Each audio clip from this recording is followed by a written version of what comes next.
What I'm seeing out there is chaos, pure Armageddon. Chaos. It's free fall of prices. Sellers are hemorrhaging money. I mean, it's the worst time in the history of the world. And all my listings are doing pretty well.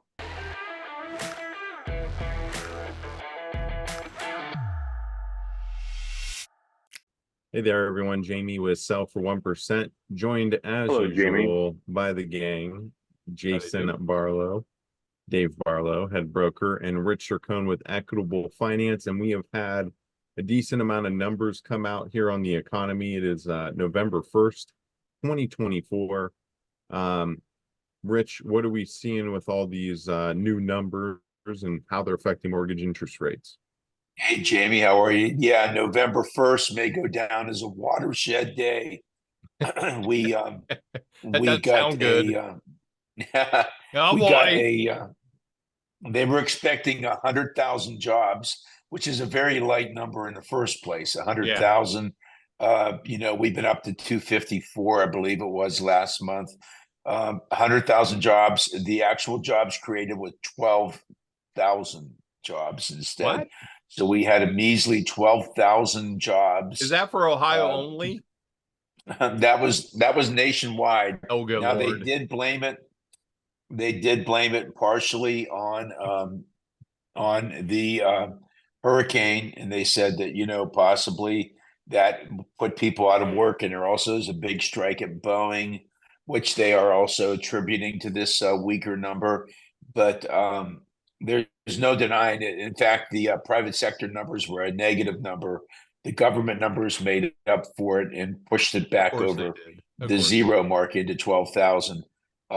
So what ended up happening with the markets this morning, we haven't seen, it's not like we're seeing rates flying down right now. I mean, we're still pushing 7%. We're not quite there, but we're pushing 7%.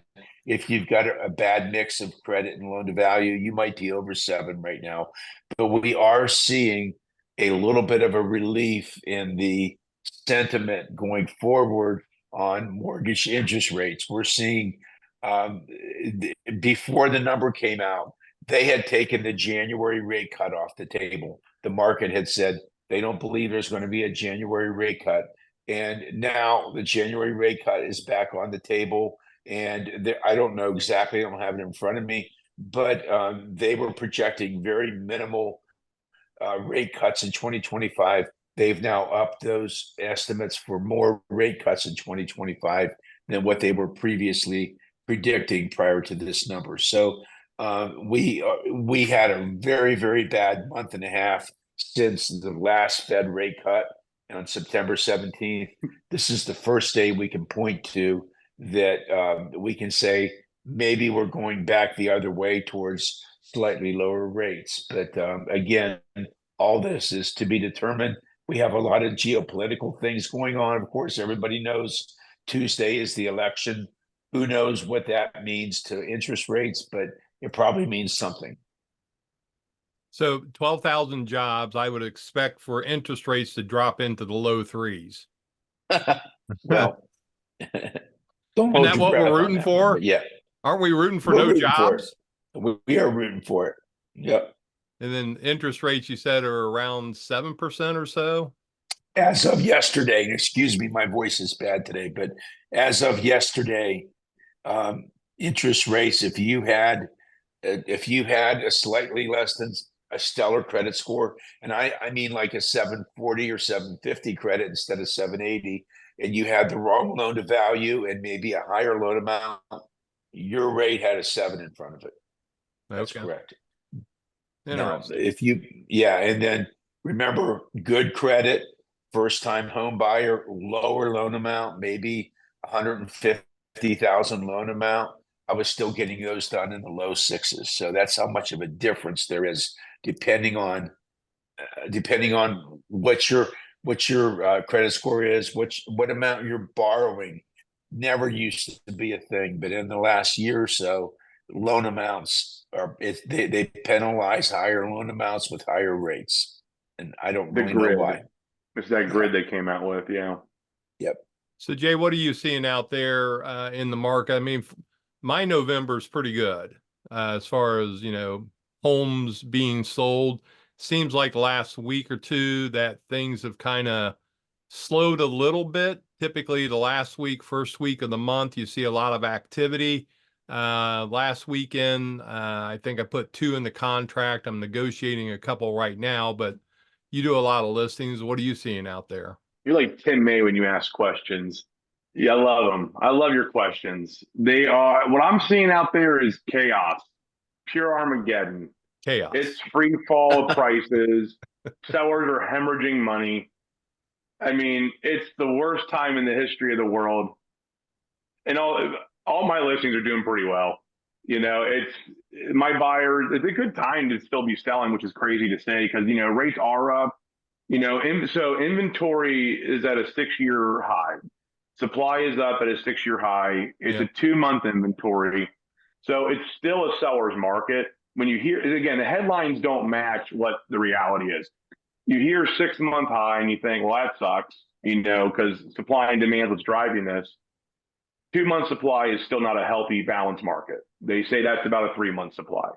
So we're back to pre-COVID numbers there. And the Midwest region is down 23% on total showings. United States is off about 19%.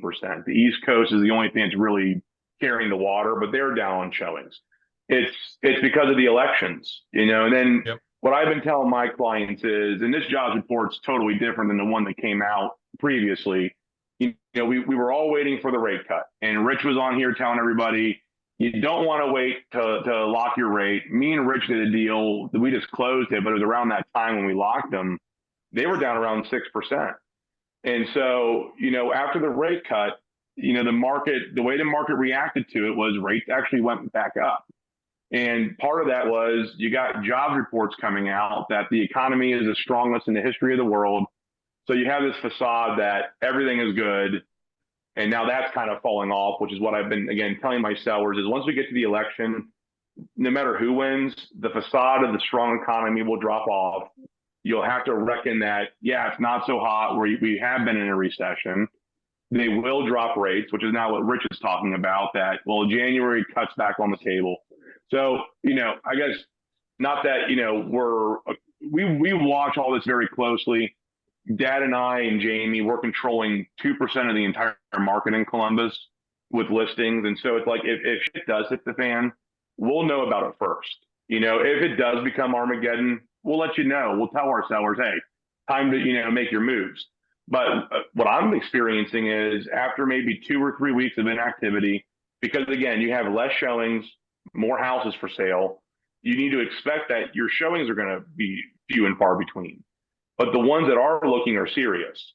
So we'll have 2 or 3 weeks of slower times, get a showing, and all of a sudden offer comes in full price or within 1% or 2% of full price. So, that's not, if you're getting no showings, period, different discussion. But if you're getting 3 or 4 kind of trickling through, hold the line. After elections, we got probably a week of riots, maybe 2. And then it'll all kind of start bouncing back to normal. And then we get to December, Decembers are going to be stronger than most years because of all the people holding back right now. They're going to start moving forward. So don't sink the ship. Don't sink the ship. Keep surfing. Look for your buyer. I just walked out of a closing before we started taping here. In last summer, last year, I would have given this couple no chance of buying a home. 3% down. They made an offer right at the asking price, and they didn't have the ability to go over ask at all. And it was a nice house in Westerville with a nice lot. And even this summer, I would have said you have no chance of getting your offer accepted. Well, lo and behold, they did get their offer accepted, and they closed today. And so. The good news is that, right now with people being a little bit offstandish with making aggressive offers, you can go in if you're a slightly weaker buyer, don't have a large down payment, don't have cash, and maybe get a house right now. So it's a great time to jump in there. Jamie, on the buyer side, you work with a lot of our buyers. What are you seeing in the marketplace? I do think that inventory wise, I mean, I think buyers have more options when it comes to houses. It's not the craziness we had seen where you're in the house and they have offers in hand and the deadline's in 10 minutes. You have more options out there to look at. But still the nice houses that are, in good shape, priced right, they are still selling. And I have a few listings as well. Got multiple offers here recently. So multiple listings with multiple offers. So the nice houses are going. But I think buyers do have a little more time to breathe and consider their options.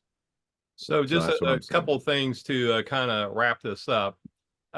Jay, I agree with you 100%. This is my 6th presidential election that I've been through. Rich, you've been through 6, maybe 7 now, and nothing's really changed. Every 4 years, we get the deer in the headlight look. There's a pause right before the election. People don't know what to do. Let's just wait and see if my guy wins or my gal wins in this case, and then we'll figure it out. And then what we typically see happen, it doesn't really matter who gets elected, whether it's Republican or Democrat. There's just a resolution and people jump back out there, and we do see a little pop in the market from that pent up frustration that Jay was talking about. Inventory wise, Jamie, you touched on it, that there's more houses. Jay, you touched on it as well. More houses on the market right now than there have been since 2019, 2018. 18, yeah. 3 years ago, we had about 1,100 active listings in the entire MLS. With 2.5 million people in the metro, 7 counties around Columbus, we had 1,100 active listings. Today, we have about 4,600 active listings. So there's a lot more choice out there. The other thing that I'm seeing is that on a weekly basis, we're seeing about 800 to 900 of those active listings reducing price. And so the market for sellers isn't as hot as it was. I don't think that it is a buyer market. It's starting to equalize a little bit. Jamie, you're correct. Houses that are being priced competitively, they're flying off the shelf. Houses that are overpriced are the ones that are not getting showings, and they're sitting because buyers have a little more choice. So that's kind of what we're seeing here in the world today. What do you? No, the only thing that I don't necessarily I wanted to dispel is that prices are up 5-6%. Prices have not gone down. Now there may be certain areas where it's more saturated, like you get into the west side and those listings. I'm over in the hilltop, and it's like we seem to be priced right. I can tell we're in line. Every showing I have, the feedback is price to sell, great listing. We keep becoming runner up. I do agree you could put it on sale, and you could drop the price and push it out the door. But I think that the price reductions that you see, Dad, in my opinion, half of those are me, and I'm dropping them $100 or $1, and it's not a real price reduction as much as it is a strategy. But I think a lot of agents, like we just said, it's a 6-year. This is your 6th election cycle, and this is like 6 years we haven't had this much inventory. I mean, like your experience and your market knowledge, a lot of realtors don't have that. And so when the house doesn't sell in the first 3 days or the first week or two, and the seller's calling them saying, what do we do? I think they go right to that price cut. And I don't know that that's, sometimes it is the move, but I think that some realtors, whether they want to make a sale or if they don't know what to do, they start cutting price. And if you just hold the line a little bit, we're looking at listings the other day that sold in, 125 days. And it's like, there's different markets. And I think that, that's why you want to call someone like you, is that you have that experience. Appreciate you if you've made it this far into our video on the market here in Columbus, Ohio, how interest rates are being affected by the different numbers coming out of our government and Also, the election coming up here. So we will keep you guys updated. Like Jay said, we control about 2% of the active listings here in Columbus. So we kind of have a pulse on things and kind of know before most what's going on. So we will keep you guys updated, and thanks for joining us. Thanks for joining us, Rich. Thank you. Thanks for having me.